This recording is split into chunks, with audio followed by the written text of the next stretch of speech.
নমস্কার বন্ধুরা, আজ 30শে আগস্ট প্রায় শেষ হতে চলল। আজ প্রায় মধ্যরাত, হয়তো কিছুটা 31শে আগস্টই বলা যায়। যেরকম 9ই আগস্ট ভোর রাতে 3টে থেকে 4টের মধ্যে এরকমই অন্তত পুলিশের পোস্টমর্টেম রিপোর্টে বলা হয়েছে যে আমাদের তিলোত্তমা নৃশংসভাবে খুন এবং ধর্ষিত হয়েছিলেন। আজকে প্রায় 22টা দিন কেটে যাওয়ার পথে। এই 22টা দিনে আমরা কি পেলাম? এই 22টা দিন আমাদের জীবনটাকে অনেকটা পাল্টে দিল, জানেন। আজকে এই কথাটা বলছি তার কারণ আমার মধ্যেও যেন কোথাও একটা ডাউট বলতে পারেন, সংশয় বলতে পারেন, কিছুটা হতাশাও বলতে পারেন, হয়তো একটু একটু করে গ্রাস করছে আমাকে। একটা অদ্ভুত দিন বদলের খেলা, একটা দিন বদলের সন্ধিক্ষণে আমরা দেখলাম একজন মানুষের মৃত্যুকে কেন্দ্র করে, নৃশংস হত্যাকে কেন্দ্র করে এবং ধর্ষণকে কেন্দ্র করে সারা বাংলা, সারা ভারতবর্ষ, হয়তো সারা পৃথিবী জেগে উঠল বিচারের দাবিতে। এক্ষেত্রে আমাদের কি মনে হওয়া উচিত? যে এত মানুষ চাইছে, এত জোরদার ভাবে চাইছে, সুতরাং এই বিচার না হয়ে যায় না? এই বিচার হবেই হবে, দোষী শাস্তি পাবেই পাবে। কিন্তু না, আজকে এই অগাস্ট মাসের প্রায় শেষ দিনটাতে দাঁড়িয়ে আমার মনে যথেষ্ট সংশয় হচ্ছে, জানেন তো, যে এত বেশি করে বিচার চাওয়া হচ্ছে কি এই জন্যই যে সত্যিকারের প্রকৃত বিচার বোধহয় হবে না। হয়তো আসল দোষীরা ছাড়া পড়ে যাবে, নিরপরাধ একজন দুজনকে, যেটাকে বলে বলির পাঁঠা, সেরকম করে দেওয়া হয়। অলরেডি সঞ্জয়কে তো করাই আছে, আরেকজন হবেন হয়তো সঞ্জীব ঘোষ। আচ্ছা, সঞ্জীব ঘোষকে এতদিন টানা কেন সিবিআই এর হেফাজতে যেতে হচ্ছে? আজকে একটি সংবাদ মাধ্যমে, নিউজ চ্যানেলে যিনি অ্যাঙ্কার, তিনি একটা অদ্ভুত কথা বললেন, হয়তো হাসি পাবে, যে এই সঞ্জীব ঘোষ মহাশয়কে, ডাক্তারবাবুকে, যখন উনি সিজিও কমপ্লেক্সে আসছেন তখন একজন নতুন আসা সিকিউরিটি গার্ড দাঁড়িয়ে স্যালুট করেছে। কারণ ওর এতদিন ধরে মনে হয়েছে ইনি বোধহয় সিবিআই এরই একজন এমপ্লয়ি, কারণ তিনি রোজ সকালবেলা আসেন, আবার রোজ রাত্রিবেলা, মানে সবচেয়ে কর্মঠ, সবচেয়ে সিনসিয়ার একজন সিবিআই কর্মী বোধহয় মাননীয় সঞ্জীব ঘোষ মহাশয়। একদিকে আমাদের রাজ্য সরকার কন্টিনিউয়াস বলছে উই ওয়ান্ট জাস্টিস, তাদের নেতৃত্বে উকিল বা ব্যারিস্টার বা অ্যাডভোকেট যারা আছেন তারা মিছিলে কালো ড্রেস পরে, হাতে প্ল্যাকার্ড নিয়ে we want justice, we want justice বলছেন। তার সাথে আবার বলছেন নির্যাতিতার ফাঁসি চাই। আমি ধরে নিলাম সেটা ভুল বলেছেন, হয়তো বলতে চেয়েছেন যারা নির্যাতন করেছে তাদের ফাঁসি চাই। কিন্তু এরা তো সবাই লয়ার, এরা কি করে একজন সোকল লয়ার, যিনি বলেছেন এই কথাটা 20 রোববারের মধ্যে বা 15 দিনের মধ্যে বা 5 দিনের মধ্যে ফাঁসি দিয়ে দিতে হবে, তার কথাতে তারা সোকল মিছিল বের করে ফেলছেন এবং তার কথারই পুনরাবৃত্তি করছেন? আপনারা তো সারাদিন ল নিয়ে ঘাটেন, আমরা না হয় ডাক্তারি পড়ি, ডাক্তারি বই টই পড়ি, একটু আধটু হয়তো আমাদের ফরেন্সিকে মেডিকেল জুরিসপ্রুডেন্স পড়ানো হয়, কিন্তু তার বাইরে তো আমাদের নলেজ অতটা নেই যতটা আপনাদের আছে। আপনারা কি কেউ ভালো করে জানেন না যে এই যে জাস্টিস আমরা চেয়ে বেড়াচ্ছি, সেই জাস্টিসটা যেন ক্রমশ পিছিয়ে চলেছে এবং ক্রমশ যেন অধরা হয়ে চলেছে? আমাদের কি বুঝতে অসুবিধা হচ্ছে না কেন সঞ্জীব ঘোষকে এখনো অ্যারেস্ট করা যাচ্ছে না? তার কারণ তারকে অ্যারেস্ট করার মতো যথাযথ প্রমাণ সিবিআই এর হাতে এখনো এসে পৌঁছায়নি, এবং সেই প্রমাণ আদৌ কোনোদিন এসে পৌঁছাবে কিনা সেটা নিয়ে যথেষ্ট সন্দেহ তৈরি হয়েছে। কারণ যা কিছু দেখা যাচ্ছে সব সার্কামস্ট্যান্সিয়াল এভিডেন্স, কোনোটা একজন বা একাধিক মানুষকে পিন পয়েন্ট করতে পারে না, সেই এভিডেন্সগুলো অন্তত এখনো পর্যন্ত সংবাদ মাধ্যমে আসেনি। জানি না সেগুলো কোনোভাবে সিআইডি বা পরবর্তীকালে সিবিআই পেয়েছে কিনা। আমরা যেটুকু আমাদের ফরেন্সিক নলেজ থেকে জানি সেটা হচ্ছে মৃতদেহ থেকে বেশি ভালো কথা বা ভিকটিমকে থেকে যে দোষী বা যে আসামি তাকে চেনানোর ভালো জিনিস আর কিছু নেই। তার শরীরে এই সমস্ত কিছু থাকে, তার শরীরে থাকা ফিঙ্গারপ্রিন্ট, তার শরীরে থাকা, তার নখে থাকা সেই মানুষটার ডিএনএ, সেই মানুষটার বডি পার্টস, হেয়ার, নেল, এই সমস্ত কিন্তু, এবং তার বডিতে হওয়া যাবতীয় অত্যাচার, এবং তদুপরি সেই 150 গ্রামের মতো যে বডি ফ্লুইড পাওয়া গেছিল, তার ডিএনএ টেস্টিং এর রিপোর্ট তো আসতে মনে হয় আরো সময় লাগবে, নাকি তার মধ্যে কোনো ডিএনএ টেস্টিং যেটা করা হয়েছে সেটা পাওয়া যায়নি, বা ওটা হয়তো এভিডেন্স ট্যাম্পারিং এর মধ্যে চলে গেছে, কে বলতে পারে। এখন যা পরিস্থিতি, ওই সিসিটিভি ক্যামেরাটাও এমন একটা জায়গায় রয়েছে যেখানে সকলের আসা যাওয়া ভালোভাবে সেটা দেখতেও পারবে না। কোনোভাবে সঞ্জয়কে দেখে কেনভাবে সঞ্জয়কে ধরে ফেললো, এত মানুষ যারা ওইখানে ওই দিনকে ঢুকেছে তার মধ্যে সঞ্জয়কেই বা কেন একমাত্র অপরাধী মনে হলো সেটা তো আমরা এখনো জেনে উঠতে পারিনি। এবং বাকি যারা অপরাধী তাদের জন্য যথাযথ অ্যারেস্ট করার মতো প্রমাণ আমার মনে হয় লোপাট হয়ে গেছে। কিছুটা লোপাট হয়েছে সেই সকাল 9 তারিখে, সেই সকাল 3টে, দুপুর ভোরবেলা 3টের পর যে মানুষের যে তৎপরতা গেছে, সেখানে উকিল নিয়ে যাওয়া হয়েছে, সেখানে ফরেন্সিক বিশেষজ্ঞ নিয়ে যাওয়া হয়েছে, সমস্ত কিভাবে পরিপাটি করে এই তথ্য প্রমাণগুলোকে সরানো যায় সেটা ভালো করে তদারকি করার জন্য। আর যেটুকু পড়ে টড়ে ছিল, হ্যাঁ, বেসিন ভাঙা টাঙা ইত্যাদি ইত্যাদি, হাত পা ধোয়া জায়গা টায়গাগুলো সমস্ত কিছু মিটিয়ে দেওয়া হয়েছে বলে আমার ধারণা। এবং আমি একজন লেম্যান, আমি সংবাদপত্র অনুযায়ী এবং বিভিন্ন সংবাদ মাধ্যমের বিভিন্ন খবর যোগ করে যেটুকু বুঝতে পারছি, যে যারা সবচেয়ে বেশি ফাঁসি চাই, অপরাধীর ফাঁসি চাই, আসামির ফাঁসি চাই বলছে, বিচার চাই বলছে না, কিন্তু তারা সরাসরি ফাঁসি চাই বলছে। তারা জানি না মানে তাদের ফাঁসির ব্যাপারটা তাদের কাছে এতটা জল ভাত কি করে হয়ে গেল, এবং ফাঁসিটা যেন মানে আমরা যেন ভারতে নয় অন্য কোনো দেশে আছি, হ্যাঁ, মৌলবাদী দেশে আছি, যেখানে সঙ্গে সঙ্গে একদম ওপেন এয়ারে মানুষকে হত্যার জন্য, হত্যা বা কোনো কারণে তাদেরকে একদম ওপেনলি মারা হয় আর কি, সাজা দেয়া হয় যাকে বলে, অনেক অনেক মৌলবাদী কান্ট্রিতে শুনেছি। তো সেরকম যেন দেশে আমরা একটা বাস করি। আমাদের দেশে যত ফাস্ট্রাগই হোক না কেন, একটা বিচার পেতে প্রথমে লাগে 3 বছর, তারপর তার হাইকোর্ট, সুপ্রিম কোর্ট, প্রেসিডেন্ট হয়ে একটা ফাঁসির সাজা আসতে অনেক দিন সময় লাগে। তো সেই জায়গায় দাঁড়িয়ে 10 দিনে ফাঁসি চাই, 20 দিনে ফাঁসি চাই, 25 দিনে ফাঁসি চাই, মানে কোনো কারণে মতিভ্রম হয়েছে, মস্তিষ্ক বিকৃতি হয়েছে, নাকি পুরোটাই একটা অতি চালাকি খেলা, সেটা তো সময়ই বলে দেবে।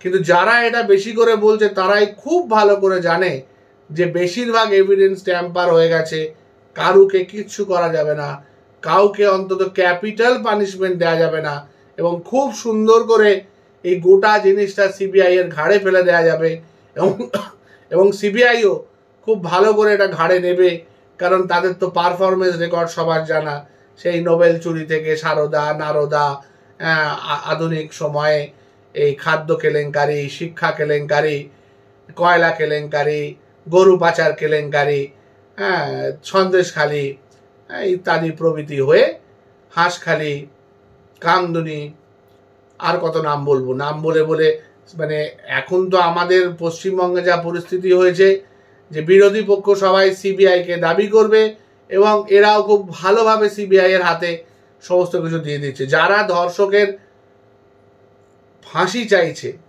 যারা আসামির ফাঁসি চাইছে, তারা আবার 21 জন উকিল সুপ্রিম কোর্টে এদেরকে গার্ড করতে বসাচ্ছে। ইভেন সঞ্জয়ের বিরুদ্ধেও নাকি উকিল রয়েছে, যারা যে ব্যারিস্টাররা, যে অ্যাডভোকেটরা রাস্তায় নামছেন উই ওয়ান্ট জাস্টিস বলে, তারা যদি যারা অ্যাকিউজড, যারা সম্ভাব্য খুনি, তাদের হয়ে কেস লড়েন, তাদের হয়ে যদি কেস তৈরি করেন, তাহলে তো আর কিছু বলা যায় না, তাহলে তো কিছু বলার নেই। আগেকার দিনে জানতাম যে যারা এরকম ঘৃণ্য কাজ করেছে, অন্যায় কাজ করেছে, নোংরা কাজ করে, তাদের বিরুদ্ধে কেউ দাঁড়াতে রাজি হয় না, কোর্টে দাঁড়াতে অস্বীকার করে।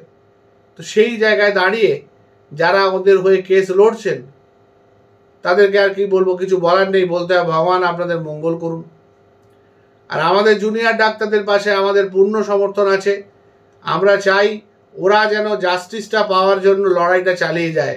এমার্জেন্সি ম্যানেজমেন্ট আমরা করে নেব, সিরিয়াস পেশেন্টদের আমরা দেখে নেব, বাকি পেশেন্টদের করজোরে মিনতি আপনারাও আমাদের সাথে এই লড়াইটাতে একইভাবে সামিল হয়ে লড়াইটা করুন। কারণ আপনাদেরও বাড়িতে মা, বোন, দিদি সব রয়েছে এবং তাদেরও একই রকম সিকিউরিটির অভাব। যেরকম সিকিউরিটির অভাব হচ্ছে আমাদের এই ওয়ার্ক প্লেসে, যার ভয় আমরা করছি, আমরা শুধু এইটুকু জানাতে চেয়েছিলাম আমাদের জুনিয়রদের বা জুনিয়ররা তাদের জুনিয়রদের যে দেখো এই কারণে ঘটনাটা ঘটেছে, সুতরাং ভয় পাওয়ার কিছু নেই, তোমরা কিন্তু নিয়মিত নাইট ডিউটি করবে, সব কিছু করবে। কারণটাই তো কেউ দেখাতে পারলো না। ইভেন কারণের একটা হিন্ট, সেটা নিঃশর্তভাবে প্রুভ হয়ে তার জন্য সাজা, অত দূর আমরা যাচ্ছি না। আমাদের খুব সিম্পল দাবি, সেটা হচ্ছে কি কারণে ঘটনাটা ঘটেছে সেটার একটা পরিষ্কার ধারণা, কারা করেছে বা সম্ভাব্য দোষী কারা, এবং এই যে হাসপাতালের মধ্যে ঘটে চলা র্যাকেট, সেই র্যাকেটটা ভাঙা, তার পান্ডাদেরকে সরিয়ে দেয়া বা গ্রেপ্তার করা বা সাসপেন্ড করা, যার জন্য যতটা বরাদ্দ সেইটুকু খালি করা। এবং মনে হয় না একটা বিরাট দাবি জুনিয়র ছাত্রদের, তারা কিন্তু 5 দফা দাবি একদম সব জায়গায়, স্বাস্থ্য সচিব অবধি তারা পৌঁছে দিয়েছে। মাননীয় স্বাস্থ্যমন্ত্রী কিন্তু তাদের সঙ্গে এখনো বসেননি, কথা বলেননি। তিনি জানি না আদৌ বসবেন কিনা, যেরকম উনি এখনো পর্যন্ত সন্দেশখালীতে যাননি, যেরকম আমাদের প্রধানমন্ত্রী এখনো পর্যন্ত মণিপুরে যাননি। তো সেই রকম জানি না যে উনি আদৌ আমাদের সাথে বা ছাত্রদের সাথে কথা বলবেন কিনা, এবং ছাত্রদের সাথে কথা বললেও কতটা উনি ওনার মেজাজ ঠিক রাখতে পারবেন, কারণ উনি এখন তো একটু বিভ্রান্ত হয়ে আছেন। চারদিকে দেখুন, ওনারও তো সময় উনি আন্দোলন করেছেন, এই রকম আন্দোলন তো উনি কোনোদিন দেখেননি, এবং এতটা স্বতঃস্ফূর্ত আন্দোলন। ওনার কাছে একটা ধারণা ছিল যে সমস্ত কিছুকে পলিটিসাইজ করতে হবে এবং পলিটিক্যাল লোকজনই শুধু আন্দোলন করবে, আর কেউ আন্দোলন করতে পারে না, বা বিশেষ করে ডাক্তাররা আন্দোলন করতে পারে না। কারণ ডাক্তাররা তো এমার্জেন্সি সার্ভিস করে, এমার্জেন্সি সার্ভিস বন্ধ হয়ে যাবে, মানুষের অসুস্থতা বাড়তে পারে, অসুস্থ মানুষের মৃত্যু পর্যন্ত হতে পারে। তাই ডাক্তাররা সমস্ত কিছু নীরবে সহ্য করবে, তারা একটি টু শব্দ করবে না কোনো ঘটনাতে। বিশ্বাস করুন, আমরা আস্তে আস্তে টু শব্দ করা বন্ধ করে দেবো, আমরা আর কোনো কথা বলবো না, আমরা কিন্তু আস্তে আস্তে কাজে ফিরে যাব হয়তো। কিন্তু বিশ্বাস করুন, যে আগুন আপনি আপনার স্বরাষ্ট্র দপ্তর, আপনার স্বাস্থ্য দপ্তর জ্বালিয়েছে, আমরা যদি আজকে কাজে ফিরেও যাই, এই আগুন আর জীবনে নিভবে না। এইটা কিন্তু নিভবে একদম অপরাধীর প্রকৃত শাস্তি হওয়ার পর। এইটুকু একটা ডাক্তার হিসেবে, আমরা তো জানেন আমাদের ডায়াগনোসিসটা একটু স্ট্রং হয়। আমি তো আবার মেডিসিনের ডাক্তার, আমাদের ডায়াগনোসিসই ভরসা। তো এই ডায়াগনোসিসের বেসিসে বলতে পারি, এই আগুন যেটা একটা ছোট্ট ফুলিঙ্গ থেকে আজকে দাবানল হয়ে সারা পৃথিবী ছড়িয়ে পড়েছে, পৃথিবীর বিভিন্ন জায়গা থেকে চিঠি আসছে, এতটা ছড়িয়ে পড়েছে যে রাষ্ট্রপতি বিবৃতি দিচ্ছেন আর যথারীতি প্রধানমন্ত্রী একদম চুপ করে গেছেন, আপনিও প্রায় চুপ করার জায়গায় চলে গেছেন। এবং আমার ধারণা খুব শীঘ্রই এই দাবানল এমন একটা জায়গায় যাবে যেখানে শুধু ডাক্তারদের আর প্রয়োজন হবে না। তবে হ্যাঁ, জুনিয়র ডাক্তাররা তাদের দাবিতে অনড় থাকবেন। তারা যদি কোনো কারণে ভিক্টিমাইজ হন, আমরা সিনিয়র ডাক্তার হিসেবে দায়িত্ব নিচ্ছি যে ওদের গায়ে আমরা আঁচ লাগতে দেবো না। একটা ভুল হয়ে গেছে, একটা অন্যায় আমাদের দিক থেকে হয়ে গেছে, একজন আমাদের জুনিয়র বোন সে নৃশংসভাবে খুন হয়েছে, আমরা দেরিতে জেগেছি, ওর মৃত্যুটা ও চিরকালের জন্য ঘুমিয়ে গেল। ও আর কোনোদিন চোখ ফিরে চাইবে না, ওর বাবা মার ওকে কোনোদিন দেখতে পাবে না, ও কখনো আর একটা রুগীকে ভালো করতে পারবে না।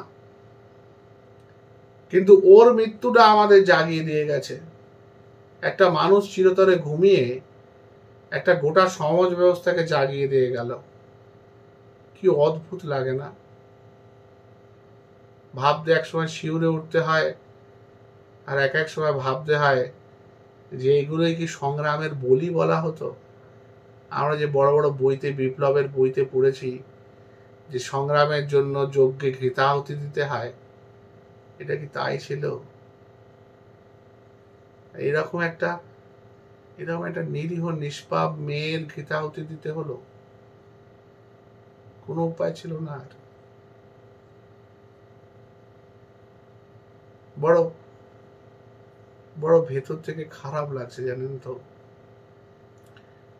আমারও তো বাড়িতে মা আছেন, বোন আছে, মেয়ে আছে, স্ত্রী আছে। মেয়েকে ডাক্তারি পড়াবো ভাবি, এখনো ভাবি। বড় ভয় করে, জানেন তো। এই ভয়টা অন্তত কাটাতে হবে। সবাইকে জানাতে হবে যে দেখো, এই কারণে ঘটনাটা ঘটেছে, এইটা ছিল মোটিভ, এবং এই মোটিভের জন্য যেটা ঘটেছে সেটা পুরোটা এমনভাবে এবার আড়াল করা, গার্ড করা গেছে যে আর দ্বিতীয়বার এই ঘটনা ঘটবে না। আর যারা যারা ঘটিয়েছে তাদের চরম শাস্তির ব্যবস্থা হচ্ছে। পুরো শাস্তি দরকার নেই, পুরো শাস্তি অবধি আমরা যাচ্ছি না। শাস্তির ব্যবস্থা হওয়ার প্রসেসটুকু 5ই সেপ্টেম্বর একটা চার্জশিট প্রপার জমা পড়ে সেই অনুযায়ী তদন্ত এবং লোকের নাম, এইটুকু চাই আমরা। এর বেশি আর চাইতে পারছি না। আমাদেরও গলা আস্তে আস্তে বসে যাচ্ছে। আমরা বোধহয় এবার চুপ হয়ে যাব, জানেন তো। কিন্তু আমরা যদি চুপ হই, মনে হয় ব্যাপারটা আরো বেশি হবে। আপনি তো হুমকি দিচ্ছেন, বিশ্বাস করুন আপনার মতো হুমকি দিতে পারবো না। রুচিতে বাঁধে, রুগীকে বলতে পারবো না যে নিজেরটা নিজে বুঝে নাও ভাই, আমাদেরকে ছেড়ে দাও। বলতেই পারি, আপনাদের হয়তো আরো বলতে পারতাম যে নিজেরটা নিজে বুঝে নিন, আপনার দলের যে ডাক্তাররা আছে তাদেরকে দেখিয়ে নিন। আমি জানি আপনার সেই দলের ডাক্তারদের উপর আস্থা নেই, কারণ তারা তো ডাক্তারি ছেড়ে শুধুমাত্র পার্টি পলিটিক্স করে যাচ্ছে। সেই তো ঘুরে ফিরে সমস্ত কাজে মানে প্রাইভেট হসপিটাল বা এগুলোতেই যান আপনারা সবাই কম বেশি। যাই হোক, তবে হ্যাঁ, চিকিৎসা ডেফিনেটলি করব। সাধারণ মানুষের চিকিৎসা প্রায়োরিটি থাকবে সবসময়। যত কষ্টই হোক, ভেতরে যতই জমা ব্যথা থাকুক, রাগ থাকুক, অভিমান থাকুক, আমরা আমাদের কাজটা করে যাব। আর জুনিয়রদেরকে আরো শক্ত করব, ওদের হাতকে আরো মজবুত করব। দরকার হলে 24 ঘন্টা কাজ করব। তোদের পাশে আছি রে, তোদের পাশে থাকবো। সবচেয়ে বড় কথা, সমস্ত রকম ভাবে, ফিজিক্যালি, মেন্টালি, ফাইন্যান্সিয়ালি, আমাদের যে বোনের যে বাবা মা, তার একমাত্র সন্তান খুইয়ে শুধু জাস্টিসের জন্য লড়ে যাচ্ছেন, তাদের পাশেও থাকবো একইভাবে। আপনারা থাকবেন প্লিজ।